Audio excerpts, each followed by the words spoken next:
Ang mabuting balita ng Panginoon ayon kay San Marcos. Noong panahong iyon, bumalik kay Jesus ang mga apostol at inulat ang lahat ng kanilang naisagawa at naituro. Napakaraming taong dumarating at umaalis. Ano pat, hindi na makuhang kumain ni Jesus at ng kanyang mga alagad. Kaya't sinabi niya sa mga ito, magtungo kayo sa isang ilang na pook upang malayo sa karamihan at makapagpahinga kayo ng kaunti.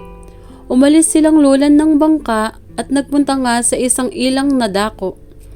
Ngunit, napakaraming nakakita sa kanilang pag-alis at nakilala sila.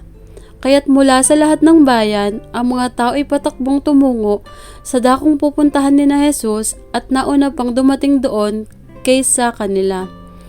Paglunsad ni Jesus, nakita niya ang napakaraming tao.